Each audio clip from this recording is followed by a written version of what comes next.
Alright, I got a call saying you're running an illegal gambling ring out here. No, I don't have one. Money on tables, people coming and going.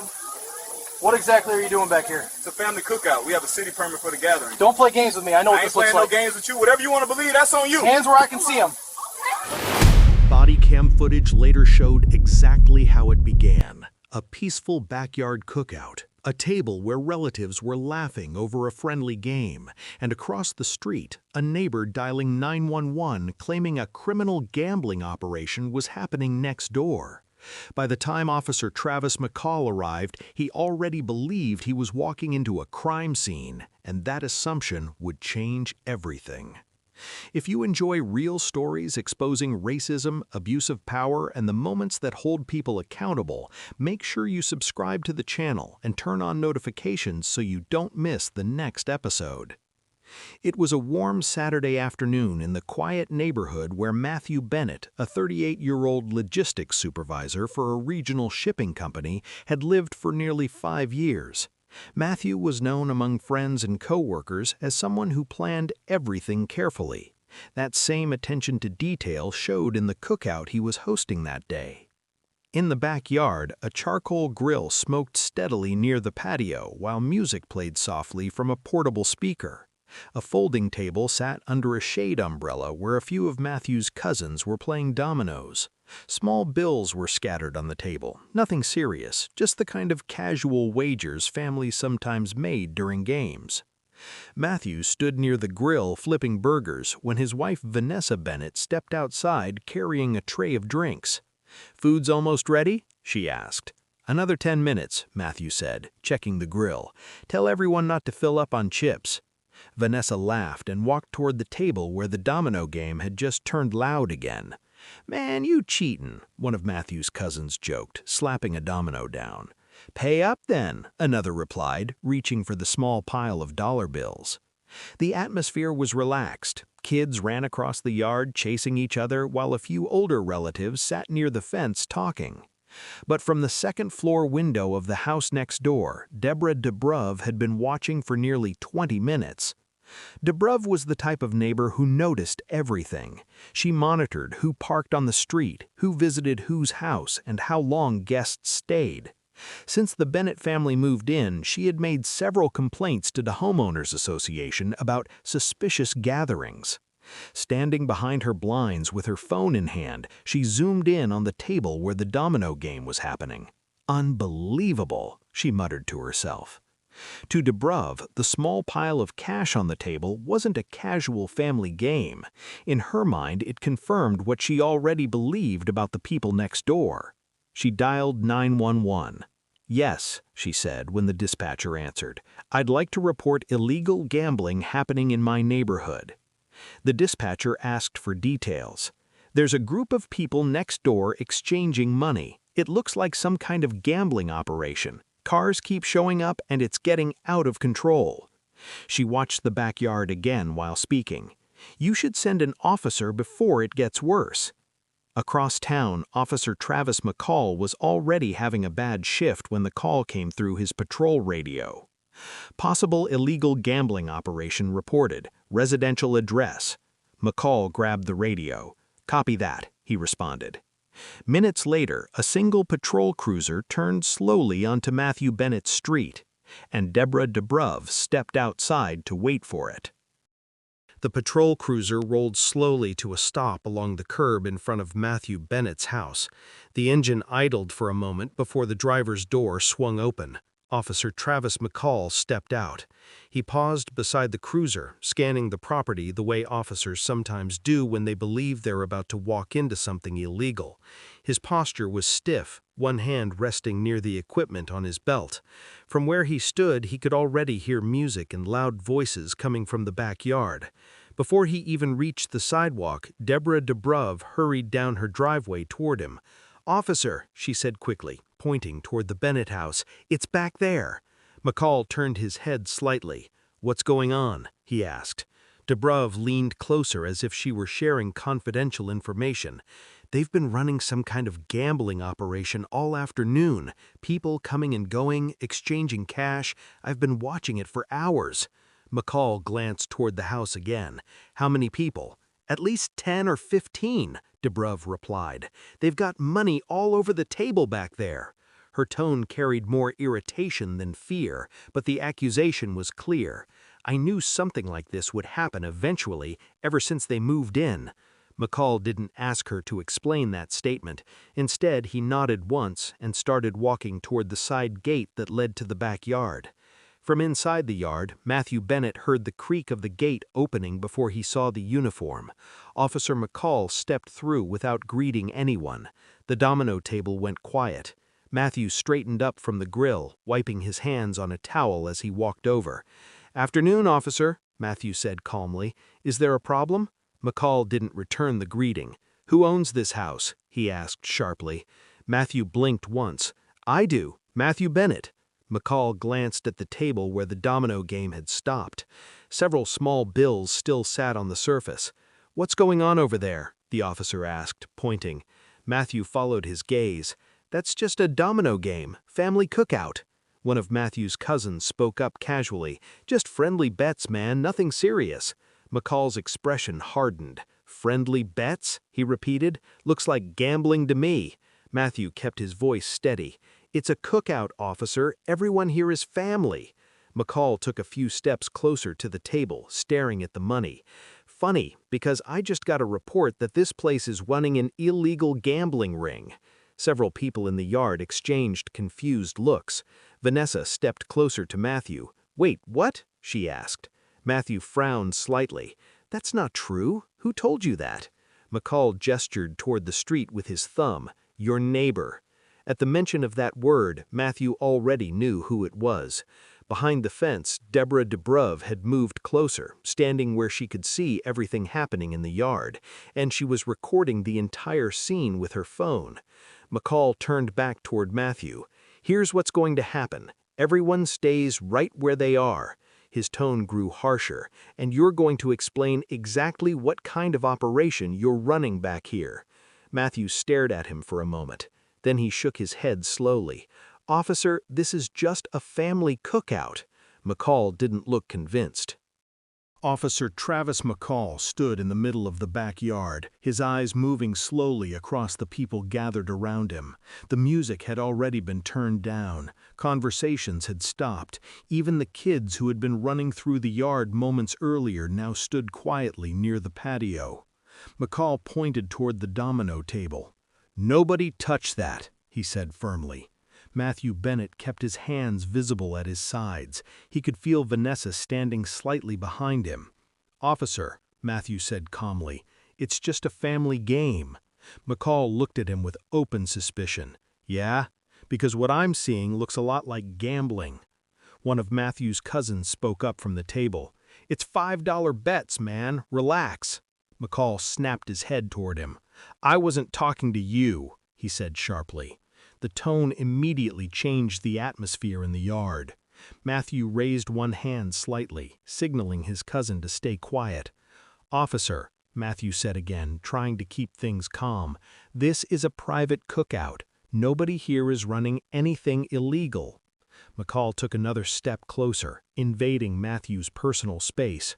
"You're expecting me to believe that?" he said. Matthew didn't answer right away. Instead, he reached slowly toward the back pocket of his shorts. McCall's voice immediately rose. "Hey, hands where I can see them." Matthew stopped. "I'm grabbing the event permit," he explained calmly. "The city approved the gathering at this afternoon." McCall stared at him for a moment. "Slow," the officer said. Matthew carefully pulled out a folded sheet of paper. "This is the permit for the cookout," he said, holding it out. McCall snatched the paper out of his hand and looked down at it. For several seconds, the officer didn't say anything. Behind the fence, Deborah Dubrov raised her voice. "Officer, they've been doing that all afternoon, passing money around." McCall glanced toward her briefly, then looked back at the permit. "You said this was a cookout?" "It is," Matthew replied. McCall read a few lines silently. The document clearly showed the city permit approval for a backyard gathering that afternoon. Parking guidelines, noise limits, maximum guest count. Everything appeared legitimate, but McCall didn't lower his guard. Instead, he looked up at Matthew with irritation. This doesn't say anything about gambling. Matthew exhaled slowly. Because nobody's gambling. From the table, another relative spoke up. It's dominoes, officer. McCall turned toward them again. You all seem real comfortable running your mouths. Vanessa stepped forward beside Matthew. This is our home. You came into our yard accusing us of something we didn't do. McCall's expression hardened again. I'm investigating a complaint, he replied coldly. At the fence, Deborah DeBrove suddenly spoke again, louder this time. That's him, she said, pointing directly at Matthew. Everyone turned toward her. He threatened me earlier today when I asked them to keep the noise down. Matthew's eyebrows rose in disbelief. That never happened, he said immediately. DeBrove kept recording with her phone. Yes, it did, she insisted. Officer McCall slowly folded the permit in his hand. Then he looked back at Matthew, and the tone of his voice became even more aggressive. So now we've got illegal gambling and threats against a neighbor. The entire backyard went silent again. Officer Travis McCall stopped less than a foot in front of Matthew Bennett. The backyard had gone completely quiet. Matthew could hear the faint hum of the patrol cruiser still idling out front. Around him, family members stood frozen, unsure what the officer was about to do next. McCall held the folded permit in one hand. So let me get this straight, he said slowly. You've got money all over that table, a neighbor saying you threatened her, and you expect me to believe this is just a cookout? Matthew kept his voice steady. Because that's exactly what it is. McCall shook his head with visible irritation. You people always have an excuse, he muttered. Several guests reacted immediately to the comment. What's that supposed to mean? One of Matthew's cousins asked. McCall turned sharply toward him. You want to be the next one I talk to? The officer snapped. Matthew raised his hand again toward his cousin. Just relax, he said quietly. Vanessa stepped slightly closer to Matthew. That accusation is a lie. My husband never threatened anyone. Behind the fence, Deborah DeBrove quickly raised her voice again. Yes, he did, she shouted. He came right up to the fence earlier and told me to mind my business. Matthew turned toward Deborah.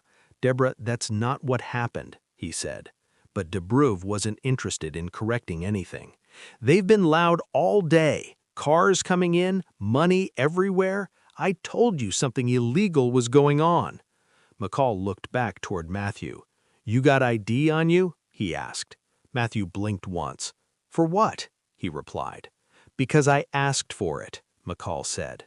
Matthew slowly pulled his wallet out. I haven't done anything wrong, he said while handing over his driver's license. McCall looked at the license briefly before glancing around the yard again. How many people are here? He demanded. Matthew answered calmly. Family and a few friends. Looks like a lot more than that, McCall said. It's a cookout, Vanessa repeated. McCall pointed toward the domino table again. Still looks like gambling to me. From the table, one of Matthew's relatives finally pulled out his phone and started recording openly. McCall noticed immediately. You filming me? He asked. Yes, the man replied calmly. McCall stared at him for a moment but didn't tell him to stop.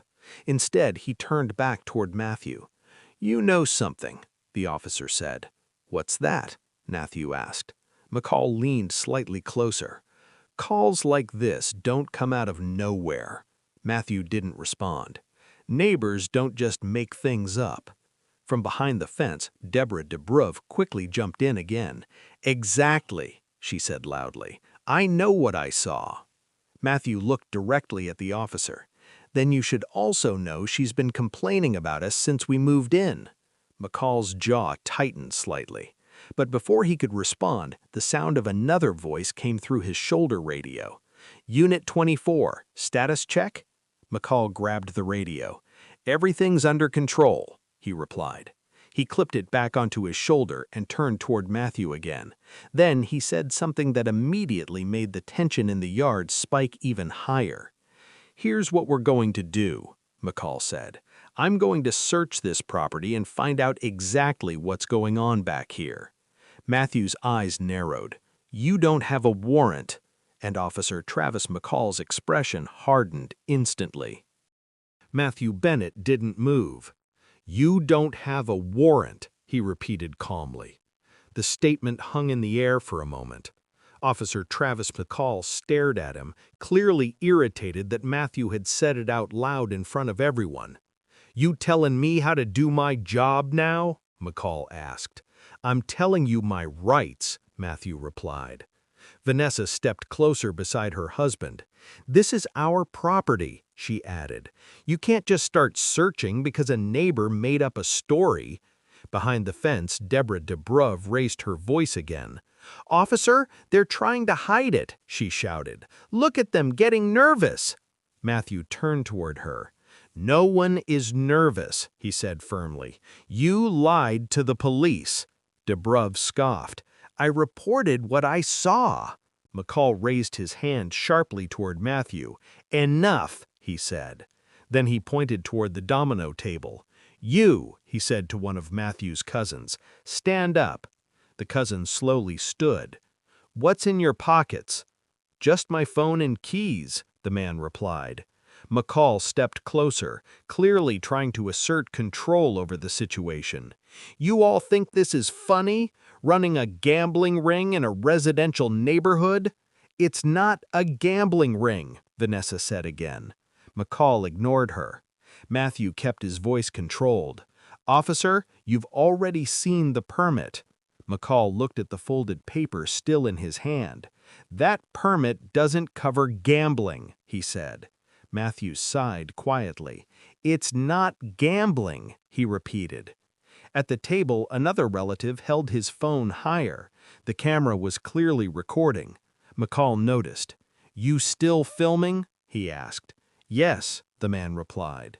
McCall took a slow breath and looked around the yard again.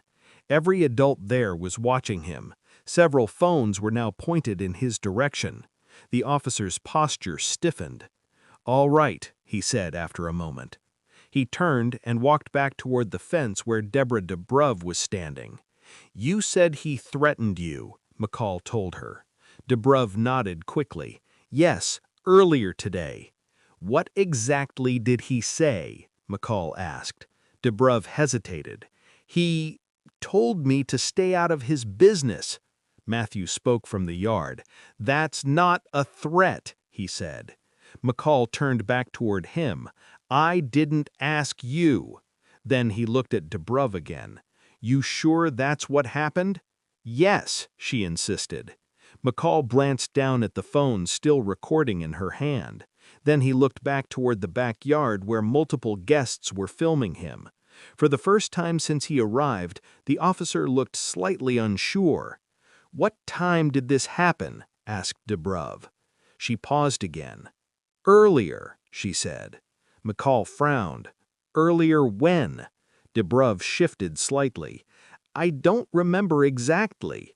Matthew folded his arms. That's because it didn't happen. McCall didn't respond immediately. Instead, he slowly unfolded the permit again and read the heading carefully this time.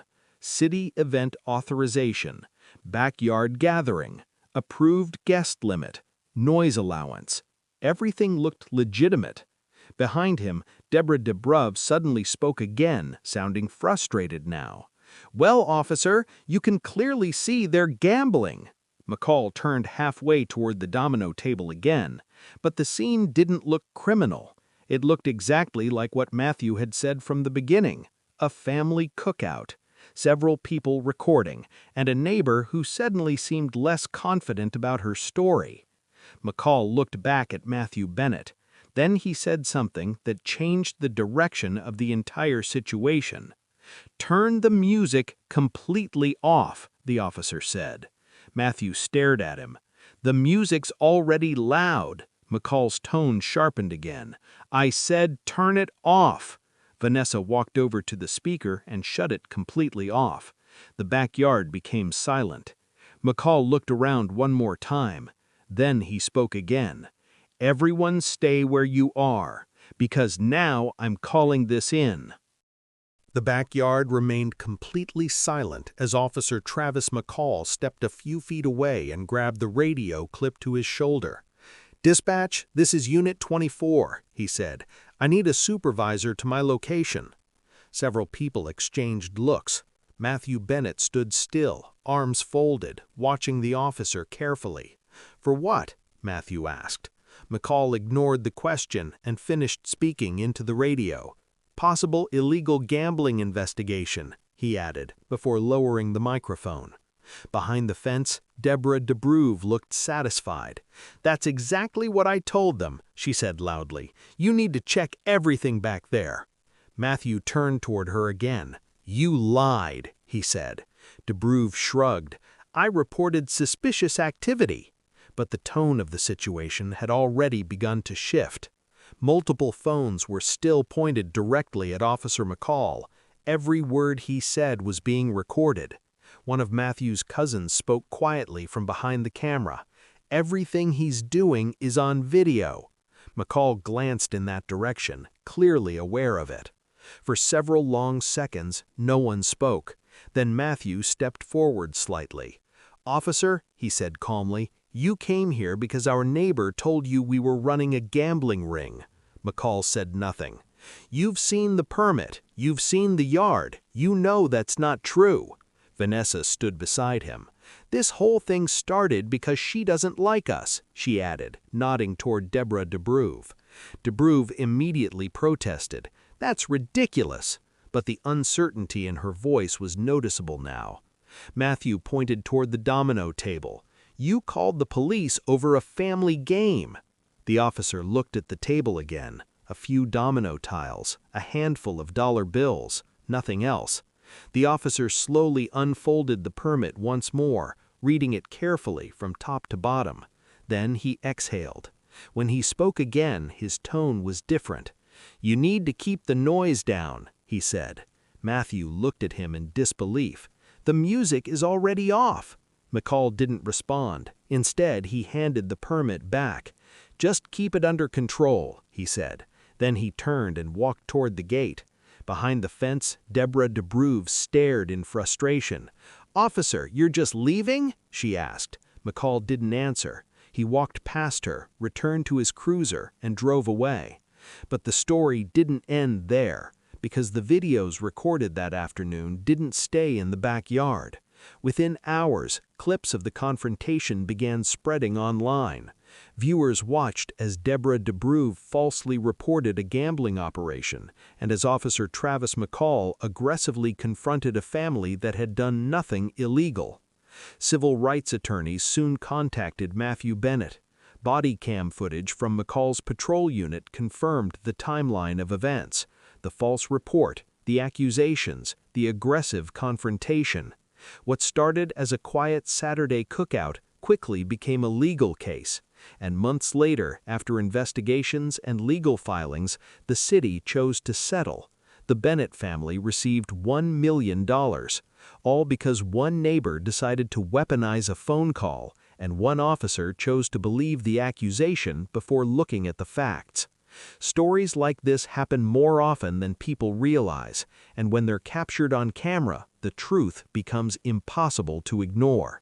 If you want to keep seeing stories like this, stories that expose injustice, abuse of power, and the moments accountability finally catches up, make sure you subscribe to the channel and turn on notifications, because the next story might be even more intense.